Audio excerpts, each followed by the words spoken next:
Sampurasun, Assalamualaikum warahmatullahi wabarakatuh. Apa kabar teman-teman semua yang berada di rumah, di jalan, atau di kantor, dimanapun kalian berada? Senang banget bisa ketemu sama kalian. Dan senang banget saya bisa ketemu lagi dengan Pak Malik. Kalau teman-teman sudah melihat video sebelumnya, beliau adalah mempunyai pekerjaan yang menurut saya sangat mulia karena nggak mudah. Terlihat mudah, tapi sebenarnya tidak mudah ya. Nggak semua orang bisa seperti itu. Nah, beliau itu pemandi jenazah dan penggali kuburan ya, Pak ya? Insya Allah hanya mandi jenazah aja. Hah? Hanya pemandi jenazah Oh, aja. hanya pemandi jenazah saja. Oke, langsung saja untuk teman-teman saya langsung perkenalkan ke Bapak Malik. Bapak kumaha damang? Alhamdulillah baik. Alhamdulillah. Sekarang ada cerita apa? Iya. Pak Malik kenalin dulu dong. Takutnya ada yang belum nonton kemarin, jadi Pak Malik Oh kenalin dulu. iya. Ya, assalamualaikum warahmatullahi wabarakatuh. Alhamdulillah, puji syukur ke Allah. Alhamdulillah, berkat Tuhan Allah hari ini kita kembali bertemu dengan penonton Vini Rama. Vini Rama Official. Mudah-mudahan sehat semua, berkah, senantiasa Allah Amin. berikan pertolongan. Alhamdulillah saya di sini kembali hadir. Ya mudah-mudahan penontonnya nggak bosan gitu teh. Insya Allah Iya, nggak saya bosan. lagi gitu. Gitu. Ya, Insya Allah. sekarang pengalamannya apa? Insya Allah saya punya pengalaman kecil, apa ya istilahnya? Kalau kalau apa ya? Eh apa sih namanya? Disiplin ilmu sebelah. Itu bilangnya antal maut qoblal maut. Gitu artinya belajar mati sebelum mati itu. Oke, Mm-mm. ya. Jadi ya alhamdulillah sedikit saya dapat pengalaman di situ, mudah-mudahan manfaat buat saya dan buat kita Amin. semua. Gitu. Amin. Kisah ini berawal dari yang video kemarin tuh saya sempat bilang bahwa saya sempat apa namanya ngaji diri ya dari umur 99 dan diawali rumah tangga saya yang ekonominya benar-benar di bawah teh. Benar-benar di bawah gitu. Saya ngontrak, saya usaha apa aja mentok. Dagangannya habis, modalnya habis. Saya kerja di mana aja bangkrut. Kebetulan saya waktu itu kerja tuh konveksi. Iya. Konveksi lagi banyak order, saya masuk bangkrut. Ya Allah. Gitu, pindah lagi bangkrut lagi dan terus begitu sampai kurang lebih 5 tempat konveksi. Ya Allah. Gitu, saking ininya gitu, saya ngontrak. Saya punya anak 2, anak pertama umur sekitar 3 tahun lebih sedikit, anak kedua umur 2 bulanan. Masih Gitu, kecil-kecil ya, Pak. kecil-kecil dan yang kecil pun kan masih ASI. Iya. Gitu, tapi usaha kita apapun mentok gitu. Alhamdulillah sih anak nggak rewel gitu, istri juga nggak rewel gitu. Cuman kita namanya seorang ayah suami kan, Iya. pasti kan ya pengennya kan mereka layak gitu. Betul. Gitu. Betul. Kita udah usaha apa aja mentok sampai kita tuh pernah berempat itu 3 hari 3 malam nggak makan teh. 3 Astagfirullahaladzim. hari 3 malam kita nggak makan. Ya Allah, Pak. Gitu. Untungnya si kecil masih ASI. Ya tapi kan ASI ibu juga harus Ibunya makan. nggak makan. Nah itu Ya, ini luar biasa. astagfirullahaladzim. Kita ditagih kontrakan tuh kayak minum obat. Iya. Pagi siang sore. Astagfirullahaladzim. Gitu. Itu kalau udah gitu kan namanya apa ya, hinaan, cacian udah pasti milik kita lah saat itu. Betul. Tapi saya terus belajar bertahan sampai saya punya satu-satunya harta tuh sepeda buat mobilitas itu ya, beraktivitas cari rezeki gitu. Sampai hilang. Ya Allah. Jadi ekonomi kita benar-benar dibikin nol luar biasa gitu. Nah, dibikin nol luar biasa, jangankan orang lain, keluarga, tetangga, saudara semua benar-benar nggak ada yang peduli. Ya Allah. Dan benar-benar logikanya mungkin benar-benar Allah tutup gitu. Kita masih mau ngurusin apa namanya, masih mau berjuang atau nggak, mungkin gitu kali bahasanya. Sampai satu hari saya ngabatin gini, ya Allah, kalau memang hidup saya begini terus, hidup ya susah, ya usaha udah apa udah tapi bangkrut terus, hancur terus, ya anaknya kasihan kelaparan. Kalau kayak gini mendingan saya mati aja ya Allah gitu. Kalau saya mati hari ini kan insya Allah masih lebih baik, artinya walaupun sedikit saya masih mau ibadah gitu. Iya. Gitu. Kalau misalnya saya matinya nanti kan saya nggak tahu, mungkin saya lagi nggak kontrol diri, nggak ibadah, mungkin lebih hancur gitu. Waktu itu saya kayak gitu. Itu kejadiannya jam sekitar jam 5 sore itu. Tuh saya ngebatin kayak gitu. Saya ngebatin terus setengah 6 saya mandi.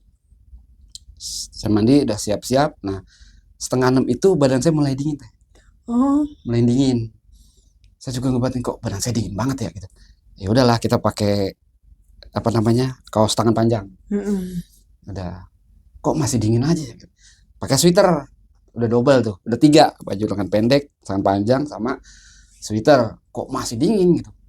Nah terus kebetulan saya punya selimut tebal teh gitu. Itu saya gulung badan saya jadi kayak risol gitu. Kayak risol saking dingin gitu. Udah saya bungkus gitu. Tapi kok rasa dinginnya masih terus ya. Nyerang ke kulit, ke tulang ya. Terus jadi kayak dingin itu kayak dari dalam gitu. Bukan dari luar. Ini kejadian setelah saya sholat maghrib ya gitu. Terus kayak gitu. Akhirnya, nah, jadi gimana ya? Rumah saya tuh, jadi saya kan tinggal di rumah orang tua saya, tapi disekat gitu. Jadi kita beda dapur. Ruangan itu kayak kontrakan ini jadi 3 ruangan. Gitu. Nah, saya di tengah itu di ruang tamu, di belakang sebelahnya anak saya lagi lihat TV sama istri saya, di depan itu ibu saya lagi sama nonton TV sama adik saya yang paling kecil. Nah, jarak antara saya dengan anak saya cuma dibeda dengan hordeng, nggak ada pintunya. Nah, jarak antara saya ke ibu saya di depan cuma pakai triplek tipis. Nah, kondisi saya lagi kayak gitu, saya teriak manggil istri. Bu, ibu gitu karena kondisi saya nggak, dan istri saya nggak dengar. Anak saya panggil kakak, tetap nggak dengar. Saya panggil ibu saya, teriak-teriakan, ibu saya nggak dengar. Saya panggil adik saya, nggak dengar juga, gitu. Sampai saya teriak, malah saya dengar mereka lagi ketawa gitu. Ya entah mungkin lihat acara yang lucu mungkin gitu. Saya terus teriak-teriakan. Nah saat saya teriak itu di kuping saya ada suara gitu. Kamu kan tadi pilih mati gitu. Mau nggak sekarang mati gitu. Karena beginilah kondisi seseorang yang ada di alam kubur. Setiap hari teriak-teriakan, memanggil keluarga, memanggil saudara, memanggil siapapun untuk minta pertolongan, minta doa gitu bahasanya. Kalau kamu siap, ayo mati sekarang gitu. Itu saya istighfar. Saya rasa luar biasa. Saya teriak-teriakan, ampun ya istilahnya, mohon maaf dah gitu kondisi kayak gini tuh gitu. Kalau mati ayo, saya ditantangin kayak gitu. Wah, saya sadar. Itu luar biasa tuh. Saya sadar, nggak ada yang nolongin ya Pak? Nggak ada yang nolongin, kebayang gitu. Gitu. Langsung kebayang itu kondisi yang disebut alam kubur tadi, kita dalam kesendirian, dalam ini. Terus akhirnya saya ya minta maaf situ, ya udah kalau gitu saya minta maaf, mungkin saya salah ucap, saya salah niat emang karena kondisi saya lagi begini. Akhirnya dia bilang ya udah sabar jalanin, insya Allah ke depan hidup kamu berkah, keluarga kamu berkah gitu. Kalau emang kamu udah berubah keputusan, ya sudah gitu. Akhirnya saya minta maaf, suara itu hilang, badan saya pelan-pelan hangat tuh. Kembali lagi gitu, kembali lagi pelan-pelan sampai kebetulan saya malam itu punya perkumpulan teman-teman suka yasinan gitu. Itu datang jam 8. Itu saya masih dibungkus apa namanya tuh selimut tadi. Ya, sampai ada 4 orang luar tuh ngeliat kondisi saya kayak gitu. Tapi alhamdulillah kondisi saya membaik sampai hangat. Ya selimut saya buka, jaket ya, survei saya buka, kaos buka, ya normal lagi, baru saya wudhu, terus saya sholat isya gitu. Artinya saya dikasih bayangan tentang kondisi alam kubur gitu, bahwa ya ustadz sering menyampaikan bahwa di mana seseorang yang di alam kubur itu emang sering teriak-teriakan memanggil keluarga. Terutama kita mungkin yang punya orang tua ya udah pulang, jangan lupakan doakan, jangan lupakan ini semua itu. Iya, memang sejatinya kan di sana kita sendiri ya Pak. Benar, tidak istilahnya ya itu dia, kita tanggung jawab dengan apa yang kita lakukan sendiri, benar-benar. Jadi yang namanya urusan dosa amal udah tanggung jawab masing-masing ya Pak ya. Benar. Walaupun suami istri ibarat kata begitu gitu kan. Nah kelanjutan ada nih teh. Jadi awal saya belajar ngurus jenazah, ya saya kenal lagi masalah itu. Jadi gini, biasanya saya jam 9 itu udah istirahat gitu kan ya, udah istirahat. Tapi hari itu jam 10, jam 11 kok mata masih terang gitu ya. Mau tidur nggak bisa tidur, sampai setengah 12 kok nggak bisa. Akhirnya ya iseng dah istilahnya gitu, udah mendingan belajar sholat sunnah lah gitu ya.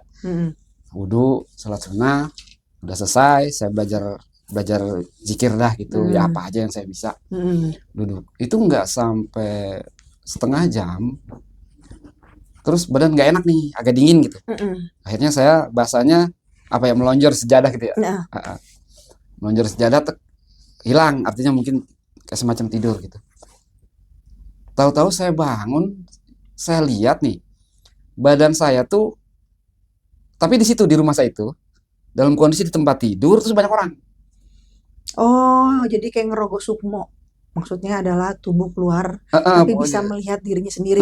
gitu. Oh, Nah, iya. badan saya tempat tidur orang banyak, ada yang nangis, ada yang Mm-mm. mondar-mandir. Mm-mm. Saya juga nggak negor, terus nggak ada yang negor saya, tapi ada yang lewat depan saya gitu. Saya ngeliatin kok badan saya di situ ya gitu. Mm-mm. Nah, nggak lama badan saya diangkat nih Mm-mm. ke pemandian. Sampai sedetik itu Iya, sampai. itu dimandiin. Tapi saya belum ngeh kalau saya meninggal belum. Ah, ah. Saya perhatiin aja. Mm-mm. Dimandiin, diangkat, dikafani. Mm. Saya dikafani, masuk ke keranda, Mm-mm. digotong, dibawa ke masjid, terus disolatin, terus dibawa ke pemakaman. Mm. Nah, saya juga masih belum ngeh. Cuma emang kalau dari keterangan Ustadz kan bahwa orang meninggal itu bisa mendengar dan melihat Iya, orang sekitar. iya. Dan saya lihat, saya dengar mereka ngomong apa. Cuma saya nggak ada inisiatif buat negor, mereka juga nggak negor, gitu. Terus sampai ke pemakaman. Nah, terus saya lihat badan saya ini diturunin ke dalam lubang. Saya masih lihat turun ke lubang, dibukalah ikatan saya, dibuka ikatan saya, terus dimiringin, diazanin, terus ditutup. Nah, kalau di tempat saya kan ada ditutup pakai papan karena pakai bambu. Mm. Nah, saya lihat di situ saya ditutup pakai bambu. Itu pakai bambu. Nah, logikanya kan rapat udah nih. Mm-mm. Nah, tapi anehnya habis bambu kan diuruk tanah. Nih. Aneh itu saya ngelihat kondisi kayak celentang gitu. Oh, Nah, jadi tanah yang jatuh ke makam tuh saya lihat ya Allah. sampai ke muka saya. Jadi kayak kita dihalangin kaca gitu. Ah, ah. Tanah ke muka blok blok itu saya lihat. Tapi nggak nyentuh muka. Tapi nggak kena muka, Nggak kena tapi saya muka. lihat kena Ah, muka saya gitu. Sambil kan kalau orang apa namanya nguruk itu kan sambil kayak ngomong gitu. ah. Itu saya dengar siapa-siapa yang di atas saya tahu. Artinya ada keluarga saya, ada saudara, ada saya kenal semua. Oh, ya Allah. Cuma saya belum ngeh kalau saya meninggal gitu. Ah, ah. Saya perhatiin semua. Nah, selesai mereka nguburin nih, mereka doa, mereka tahlil. Hmm. Saya lihat dan saya dengar. Hmm. Tuh. Terus sampai selesai. Nah, begitu selesai kan mereka pulang deh. Ya, ah. Begitu pulang saya gini, kok sepi ya? Gitu. Nah, begitu sepi, di situ saya kayak kita baru bangun tidur gitu. Ah, ah. Kayak bangun tidur tuh. Jadi benar kalau keterangan agama yang bilang bahwa sesungguhnya orang mati itu kayak orang ngimpi gitu. Iya. Kan ada keterangan gitu. Benar, Pak. Nah, ini saya ngalamin. Jadi begitu saya bangun di sananya gitu, saya langsung bilang gini, alhamdulillah, saya bangun, berarti tadi saya ngimpi gitu. Ah, ah. Saya sempat ngebatin begitu ada di dalam kubur. Untung tidur, untung cuma ngimpi gitu. Saya bangun. Nah, cuman begitu saya ngin kalau kita tidur di kamar gitu kan, begitu kita melek, kita sadar tempat. Ya ruangan kamar kita gitu kan. Saya juga begitu. Saya ngetuk, tapi kok saya ngelihat ke kiri tanah, ke kanan bambu. Kondisi gelap, remeng gitu. Kayak remeng. Nih gimana ya gitu. Jangan-jangan udah mulai berpikir sono, jangan-jangan saya udah meninggal gitu. Nah, terus ya mohon maaf ini. Kondisi celentang itu kan gini. Saya ngelirik gini gitu. Ngelirik ke badan nih. Putih semua badannya. Kain kafan. Iya, ya Allah. Itu. Dan benar kelihatan di tanah itu kaki saya ujungnya tanah ini bambu, so, langsung astagfirullahaladzim. Ya saya nyabatin, berarti saya udah mati dong itu. Lah terus ya saya enggak kalau di atas saya itu tanah itu. Terus gimana saya naik ke atasnya nih? Gitu. Wah, di situ rasa pertama yang kita rasain pada saat itu adalah penyesalan. Oh, pertama kali. Pertama kali. Penyesalannya gimana, Pak? Menyesal pertama. Yang ingat pertama tuh ke istri. Bahwa selama hidup ya mungkin saya bukan seorang suami yang baik ya. Iya. Kita ingat gitu bahwa kita belum berbuat baik ke istri. Iya. Terus ingat ke anak, kita belum bisa mengasih pendidikan agama yang baik, kita belum bisa beri nafkah yang sesuai lah gitu ya. Iya. Gitu. Terus kita juga ingat dengan kelakuan kita lah di situ. Iya. Gitu. Dan kita udah sadar diri bahwa kita udah nggak bisa berbuat apa-apa di situ. Cuma pasrah. Itu rasa penyesalan pertama yang saya rasain. Gitu. Dan saya udah berpikir, wah kalau gini udah nggak bisa ketemu anak lagi, nggak ketemu orang tua lagi, keluarga lagi. Itu rasa penyesalan yang luar biasa yang saya rasain. Gitu. Cuma di situ saya nggak terima kalau saya udah meninggal gitu.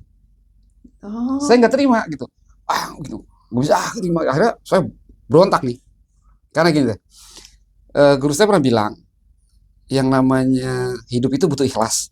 Jangankan hidup, mati aja butuh ikhlas. Jadi kalau seorang belum ikhlas, nggak akan mati. Makanya kalau orang sakit masih inget mati, insya Allah nggak akan mati. Gitu. Sama kayak kita tidur, gitu. Terus udah ngantuk banget, capek, tapi masih ingat utang, ingat urusan, ingat kerjaan, insya Allah nggak bisa tidur, Iya, nggak melek terus malah. melek terus ini, karena Heeh. belum ada keikhlasan, Heeh. gitu. Makanya pas udah kita ikhlas, bodo amat terusnya gimana besok, insya Allah pulas. Heeh. Nah kematian juga begitu katanya. Nah Hmm. jadi di sana tuh saya nggak ikhlas, saya nggak terima kalau saya udah meninggal, saya berontak. Terus saya berontak, duduk saya di sananya. Gitu saya duduk di sana, di sini di rumah saya duduk. Oh, Gitu. Kan tadi awal saya lagi habis tiduran tuh. Nah, tiduran. saya duduk di sini. Jadi ya ikut juga Ikut fisik duduk. Bapak tuh. Heeh. Di sini. Nah, begitu duduk, badan saya basah semua. Basah gobias semua. Pas di kehidupan yang nyatanya tuh basah semua badan Basah Bapak. semua, Oh. keringetan. Oh. Udah basah luar biasa, udah ingat hawa takut, hawa bingung, hawa girang, karena balik lagi gitu ke dunia. Semua rasa nyampur, saking takutnya dan anehnya. Ya mohon maaf, saya langsung meluk istri. Gitu. Refleks ya Pak ya. Refleks itu. Karena kan yang di merasa itunya tadi istri pertama Istri kali ingat, ya. langsung saya meluk istri sebagai bentuk satu ucapan senang, terima kasih ke Allah. Kedua permohonan maaf secara tidak langsung. Iya. Gitu ke istri. Saya peluk sampai istri itu kaget gitu. Artinya ini kenapa gitu. Oh istri Bapak bingung tuh ya? Bingung tuh. Gitu. Bingung, saya peluk sampai dia. Ya mohon maaf kan kita gerah ya. Dia berontak-berontak, saya bilang apa udah gitu. Saya peluk terus ya, saya lupa berapa lama saya peluk dia. Gitu sampai dia berontak ya, dia juga mungkin kalah tenaga, dia diem, saya diem gitu. Itu rasa takutnya itu 3 hari. Itu rasa takutnya belum hilang, masih kebayang gitu. Yang namanya kondisi ya mungkin ini kali yang disebut alam kubur kali gitu. Gitu itu luar biasa gitu. Nah ya makanya kesininya dari kejadian ini saya belajar untuk menjadi lebih baik kepada keluarga dengan apa yang kita punya lah gitu, apa yang kita bisa. Gitu untuk dan juga menjadi lebih baik dalam kehidupan gitu. Gitu. Karena ada hikmahnya, benar. Jadi benar apa kata guru kita Ustadz gitu ya. Yang namanya kematian tuh kalau kita mati kayak mimpi ya. Gitu. Dan ini kita rasain tuh penyesalan, iya. Gitu. Tapi udah nggak bisa berbuat apa-apa. Nah itu masalahnya gitu. Saya bersyukurnya masih dikasih kesempatan kedua gitu. Oh iya itu udah kedua kali. Yang pertama tadi itu ya, benar-benar ya Allah Pak. Itu 2 kali dalam rangka. Itu jedanya antara mimpi yang pertama itu kejadian yang pertama sama yang kedua jaraknya lama nggak? Lama. Oh lama. Ada sekitar mungkin 5 atau 6 bulan. Berapa bulan? Antara 5 sampai 6 bulan. Oh nggak sampai setahun? Nggak sampai setahun. Enggak. Saya dalam proses belajar ngaji ya. Tapi belum belajar untuk memandikan jenazah. Apa udah? Sudah. Udah praktek tapi belum. Udah pokoknya di setahun pertama. Di tahun pertama saya belajar berjenazah gitu. Oh, jadi itu adalah hakikatnya ilmu itu, karena Bapak mau berjenazah itu Bapak dirasakan dulu. Gitu. Jadi double didikan, double dalam, double luar. Iya. Jadi alam langsung nih. Alam langsung untuk pengetahuan kesananya. Juga artinya gini berhati-hati saat ngurus jenazah. Karena jenazah itu teh walaupun udah meninggal dia tuh masih merasa sakit. Iya katanya gitu kan. Iya saya ngalamin. Bapak ngerasain. Contohnya gimana tuh itu? Nih ada anak muda meninggal tempat saya. Iya. Meninggalnya kecelakaan.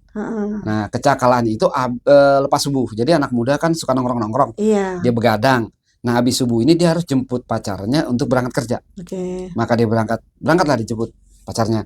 Di tengah jalan dia kecelakaan, adu banteng. Astagfirullah. Gitu, adu banteng.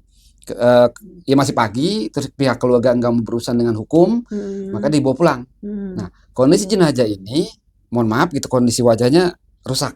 Hancur ya. Nah rusak. Akhirnya dibawa pulang.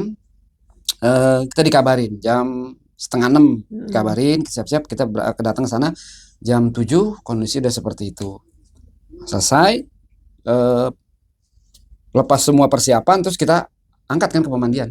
Nah cuma gini, saya sih kan nggak ngerti medis ya. Cuma logikanya gini, saat dia kecelakaan pasti kan ada darah di jalan raya. Iya dong. Pasti banyak. Udah gitu kan dia dibawa ke mobil bak. Nah di situ kan juga pasti air bercairan lagi. Nah dari bak digotong dibawa ke tempat tidur pastinya. Itu artinya udah begitu banyak darah yang keluar dalam proses itu. Nah cuma anehnya begitu diangkat ke pemandian itu darah keluar lagi deh dari mulut. Darahnya seger plus bukan ngalir, muncrat, mendidih. Kalau muncrat mendingan, mendidih benar-benar kayak masak blok gitu. Gitu. Ini saya lihat sampai step astagfirullahaladzim, ini kenapa ya? Gitu sampai kebetulan saya di situ udah ada 4 orang saya, Amil yang saya ikut sama 2 orang keluarga. Ah, Heeh. Ini salah satu di antara mereka ada yang keluar langsung teh begitu ngeliat kan jenazah awal dibawa ke mandi itu masih tutup kain.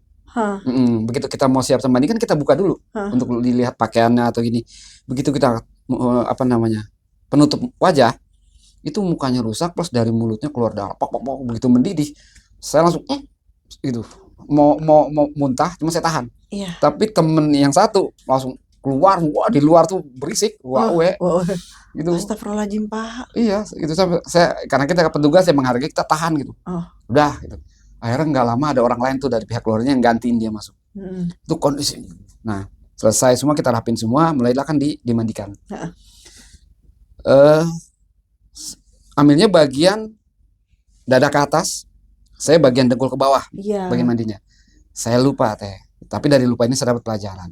Biasanya kita tuh kalau mandinya dahajat tuh pakai air sabun gitu. Jadi walaupun sabun batang, kita ambil airnya gini teh. Iya.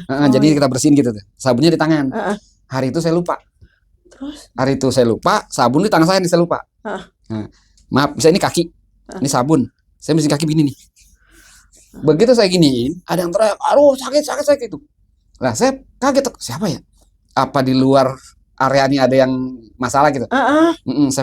Pas saya begini, kok sepi, nggak ada. Oh bukan, saya gitu lagi, masih ada sabun. Teriak lagi. Astagfirullahaladzim. Aduh sakit gini, sedih lagi. Nah ini Amil yang saya ikutin mulai ngeh kayaknya ngeliatin saya gitu. Gini, kenapa Lik? Gitu. Saya bilang, enggak Amil. Udah dia lagi aktif. Saya gini lagi, teriak lagi gitu. Nah cuma yang ketiga saya ngeh. Pas saya gini, astagfirullahaladzim. Nih saya ingat sabun. Wah berarti ini nih masalahnya. Udah saya balikin, saya kocorin pakai airnya gitu ya.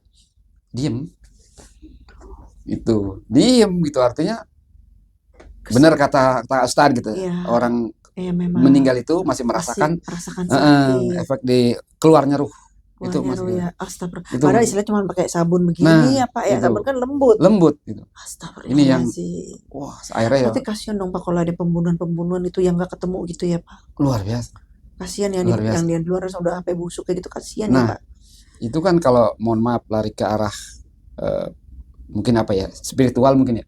Kan ada yang bilang kalau meninggal itu kan ini kalau orang meninggal tidak normal biasanya ada semacam ketidakikhlasan. Ketidakikhlasan inilah yang menyebabkan dia tertahan di situ dan dia senantiasa memperlihatkan ketidakenakan dia ke pihak luar, terkadang begitu menurut ilmu sebelah. Iya, dimanfaatin sama energi Pihak negatif. lain. Energi ya, Nah, lain. gitu. Energi negatifnya itu yang dimanfaatin. Kan iya. gitu. Kan ini ya kurang lebihnya kayak gitu. Nah, ini yang akhirnya saya dapat pelajaran bahwa yang namanya ngurus jenazah itu emang harus hati-hati gitu. Jadi harus tetap memanusiakan dia sampai detik liang lahat. Ya, gitu. Makanya sampai pemakaman kan kalau papan insya Allah rapet gitu ya. Tapi kalau bambu pasti ada selah. Kenapa Pak? Kalau bambu ada selah kan karena bentuknya nggak sama. Nah selah ini pas bambu dua ini sebelum diuruk tanah itu selahnya harus sudah rapetin pakai tanah. Gitu gunanya pada saat tanah nanti diuruk nggak langsung kena jenazah. Sebab kalau kena jenazah sakitnya luar biasa. Astagfirullahaladzim. Jadi harus ada adab ya. Nah, itu. Hal yang sekecil itu aja ya Pak. Jadi nggak boleh sembarangan. Nggak boleh sembarangan. Walaupun orang nggak tahu nih kayak orang umum kan nggak tahu nih Pak. Gitu. Tapi kan Bapak ya takut juga kalau sampai keluar dari adab itu ya Pak ya. Nggak berani. Makanya Bapak dimimpiin dulu mimpi mati. Nah, ya, makanya jadi ya apa ya? Enak gak begini? Gak enak, jangan begini ke orang gitu. Logikanya gitu. Iya, jadi intinya kalau ilmu tuh antrin ya sampai bener-bener dia di liang lahat gitu kan. Gitu. Ya Allah. Gitu. Nah itu kan tadi katanya kayak mendidih nih keluar darah. Muncrat nggak jadi akhirnya? Ya kalau mendidih pasti muncrat gitu. Cuman kan namanya kita petugas ya nggak gimana-gimana. Artinya udah kita tunggu darah itu mengalir berhenti kan kita mandiin. Nanti kita miringin. Jadi miringin selesai tapi ya. Kan harusnya udah nggak muncrat ya. Udah nggak muncrat. Iya dong gitu. Harusnya. Kan dia udah meninggal. Nah. Muncrat itu kan ketika dia harusnya sakaratul maut. Ketika dia begitu harusnya ya. Tapi orang-orang yang berkecimpung di jenazah ya, pemandi dan penggali kubur, semua paham deh kalau yang namanya orang meninggal kecelakaan itu sampai kan darahnya nggak habis. Makanya kalau dari ke dokter pasti dibungkus plastik. Karena emang nggak, saya juga heran darahnya dari mana banyak begitu. Pori-pori ya Pak, dari mana aja kayak keluar semua ya Pak. Iya gitu. Walaupun nggak kena di sini tapi kayak keluar semua. Keluar gitu. Itu jenazah tadi tuh yang udah ya logikanya dari dari mobil tempat tidur udah berdarah banyak keluar. Kita mandiin pun udah banyak. Pada saat dimakamin kan lagi saya turun, saya pakai koko putih panjang gitu. Itu saya di lobang, ingat begini, itu dari kepala ke kaki merah semua tuh. Logikanya Astagfirullahaladzim. darah dari mana? Kita udah bersih. Makanya saya pas gini, langsung nih, ya udah kepikir lah darah hamil di tangan saya, mau nggak mau kan kita terima darah ke sini. Itu saya pulang main darah semua di sini. Astagfirullahaladzim, Bapak. Gitu, makanya kalau Nempel tunggal di Bapak kurus, darahnya. iya kan kita yang terima di Nah, bawah. di bawah. Oh iya. Dilalanya Bapak maunya nerima di bawah mulu ya. Iya kan saya lagi belajar, emang saya harus ya resiko kan. Digojloknya begitu Digojek ya, kayak Beto, iya. gitu, iya. Astagfirullahaladzim tuh teman-teman, makanya jangan sepelein pekerja pemandi jenazah. Mulia lo pekerjaannya, kelihatannya memang hal Ringan. ringan ya, tapi berhubungannya dengan akhirat, Iya. Tuh. tanggung jawab apa. Jadi jangan sepelein, intinya Iya. seperti itu. Mulia pekerjaannya, Masya Allah. Tabarakallah. Makanya buat teman-teman yang tukang gali nih, Nah, kalau ngeliat kondisi jenazah gitu udah pasti bisa nebak. Misalnya gini, kecelakaan ya Pamil gitu. Dia tahu karena kalau orang kecelakaan itu darahnya emang nggak berhenti. nggak berhenti. Jangankan jam lah ya. Itu. Saya pernah kejadian sore kecelakaan. Saya baru mandiin pagi. Karena amil setempat dihubungi nggak mau ngurus. Kebetulan kita beda wilayah gitu ya, beda RW. Dari pagi akhirnya kita yang dihubungin. Ya kita urus. Masih. Kan Padahal udah lama. Lah kan dari sore ke pagi lumayan. Iya, lama tuh. Lama. Udah istilahnya tubuh aja kan harusnya udah beda warnanya. Beda. Iya kan, Pak? Iya, saya mandiin jam 9:30 karena amil yang wilayah kan dihubungin terus tetap nggak mau. Jadi terpaksa wilayah lain manggilnya saya. Itu masih basah, masih ngalir. Ngerembes gitu masih. Iya, masih ngerembes itu. Gitu. Astagfirullahaladzim. Itu. Ini alasan rumah sakit pakai plastik kadang-kadang. Iya, karena takut itu ya Pak ya, Iya. takut ngerembes itu udah pada paham deh tuh ya, Iya. kalau rumah sakit apalagi ya Pak ya. Ada jenazah di Padang, daerah Padang, kerja ngecat di lantai berapa, 5 atau 6 gitu. Terus di sana jatuh meninggal. Terus dibawa ke sini, ke daerah Depok gitu. Kan lumayan berapa jam gitu. Iya, atau jauh. Nah, sampai di rumah kan udah kondisi rapi kan. Terus dibawa ke rumah, pihak rumah minta supaya dibuka bagian wajahnya aja gitu. Karena pihak keluarga pengen lihat. Saya diminta tolong untuk buka, saya buka. Ya ukuran jam udah panjang. Tapi begitu saya buka langsung ngalir. Cuman saya tutup kapas, saya pusing keluarga, mohon maaf ya, begini aja, nih kapas yang ini jangan dibuka. Iya Pak, katanya gitu. Karena saya khawatir dibuka ngalir, mereka shock gitu. Itu kondisi udah jadi kayak, mohon maaf ya, kayak orang pakai cadar gitu, matanya doang lihat. Karena kondisi udah luar biasa. Astagfirullahaladzim. Gitu. Kalau kecelakaan gitu ya Pak, iya, ya Pak, nauzubillah min dzalik ya Allah. Itu kan Padang Depok naik pesawat berapa jam? Iyalah, harusnya kan udah ada pengawetnya juga namanya itu, iya. Tubuhnya juga pasti warnanya udah beda, udah itu beda. Udah berubah. Minimal dia udah ada pembekuan harusnya ya Pak. Tapi ini masih ini. Makanya jadi ciri kita lah, petugas pemandi dan penggali kubur gitu. Kalau kecelakaan, ya kondisi kayak gitu. Ya itu kurang lebihnya gitu. Ya suka duka kan. Suka duka, bener Pak. Suka duka. Ya Allah, tapi Bapak mah pulang karena udah kebiasaan ya. Jadi kalau pulang mah pulang aja, kalau habis mandiin ya nggak kebayang-bayang gitu, nggak ya? Alhamdulillah gitu. Kalau awal-awal masih gitu. Artinya tadi ya yang video yang lalu yang cerita masalah macan, terus masalah bau gitu. Itu kebayang juga awalnya. Takut ya. Satu pembuktian bahwa gini kan, kalau kita meninggal ada yang bilang kalau ada utang piutang berurusan dengan keluarga. Karena kalau belum selesai nanti di sananya bermasalah. Iya. Gitu. Saya juga punya kawan kecil di sini. Ada yang meninggal, saya urus. Terus karena mohon maaf gitu ya, keluarga ekonominya lemah gitu ya. Salah satu anak nyamperin saya, dibilang gini, Pamil, maaf, biasanya kalau ngurus jenazah ini dikasih berapa upahnya gitu. Gitu saya bilang, enggak itu, terserah aja gitu. Oh ya udah, nanti ya maghrib saya baru ke rumah, soalnya ini belum ini. Oh ya nggak apa-apa. Selesai, saya pulang, selesai pemakaman. Terus kan dia masih menjanjikan, walaupun kita belum berharap. Itu saya pulang saya mandi. Habis mandi ini di hidung bau jenazah. Kita punya ciri sendiri, kalau pemandi jenazah tahu ciri khas jenazah gitu. Ini bau nggak hilang. Saya bilang, wah mandi nggak bersih nih. Pakai sabun lagi nggak hilang. Saya pakai parfum nggak hilang. Saya ini kenapa ya segini nggak hilang? Ditempelin gini ya, gitu. Saking kesel, bodo amat lah gitu. Udah normal aktivitas. Terus habis maghrib orangnya ke rumah. Assalamualaikum, salam. Mamil, mohon maaf ya, ini baru ini. Iya nggak apa-apa, terima kasih. Dikasih itu hilang tuh. Ya Allah, padahal cuma janji, tapi kan tetap jadi Nah, hutang. gitu. Bener. Karena dia menjanjikan, kecuali gini, Papi belum apa nih, kita lagi nggak ada nih, minta ridhonya itu selesai. Gitu. Karena dia menjanjikan, ntar habis maghrib ya, gitu. Nah, antara waktu zuhur dan maghrib, ya kita. Iya, itu buat pelajaran tuh buat teman-teman di rumah masalah hutang piutang atau Gitu. janji itu ya. Karena ya belum nyampe Nah, ke itu, di situ alam aja udah, barzah ya, ya, belum nyampe ke belum. sana, baru di istilahnya hukum dunia lah ya Pak. Itu Masih ada ciri ada gitu. cirinya gitu ya. Jadi anggap semua cerita hari ini nih pelajaran buat kalian ya. Amin. Jadi jangan merta-merta jadi menghina atau bagaimana gitu kan, karena pekerjaan Bapak ini nih ya mulia lah saya bilang Amin, itu, amin, karena tiap hari ngeliat seperti itu gitu kan. Sedangkan kalian aja pasti juga ngeliat yang lagi dimandiin aja, kalau misalnya dengan kejadian gitu takut ya, ya kan. Nah, takut lah atau mual atau gimana. benar. Bapak nih tiap hari seperti ini, jadi kita doakan ke Pak Amin, Amil ya, amin, Pak Amil panjang amin. umur ya Ya, untuk Pak seluruhan Amil. ya. Amin. Bapak diberikan kelimpahan rezeki Amin, ya, amin ya Allah, amin. rezeki apapun itu Amin, ya. amin. Terus alam semesta selalu mengiringi langkah Amin, Bapak. amin. Air, angin, api, Amin. tanah, dan udara selalu mengiringi langkah Bapak. Amin. Yang membawa rezeki buat Bapak, Amin, yang menjadi wasilah Allah untuk dampingin Bapak di dunia amin, ini. Iya. Bapak meninggal dalam keadaan husnul khotimah. Amin. Anak Bapak menjadi anak-anak yang soleh dan soleha, sukses dunia dan akhirat. Amin. Ya, pokoknya intinya tidak pernah kekurangan. Amin, ya. amin. Aminin ya Amin, teman-teman amin. semua, kita doain Bapak Amin. ya. Amin ya rabbal alamin. Amin kabul ya Allah. Amin. Gitu. Alhamdulillah, makasih Teteh atas doanya.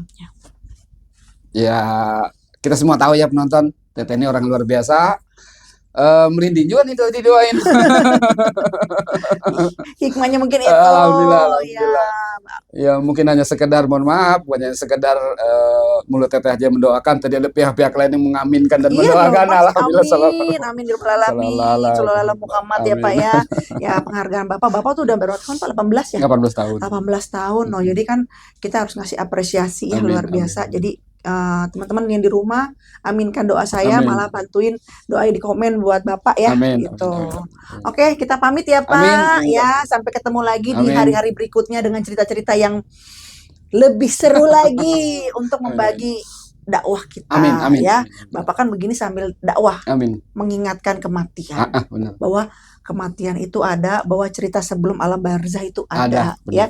Orang-orang kayak gini nih harus didengerin teman-teman ya. Jadi biar kita rem nih. Jangan akunya mulu yang digunakan di dunia ya. Pakai ilmu padi gitu. Oke, sampai ketemu lagi di cerita-cerita saya selanjutnya. Ada yang baik disimpan baik-baik di hati, tidak ada yang baik buang jauh-jauh. Sampurasun. Assalamualaikum.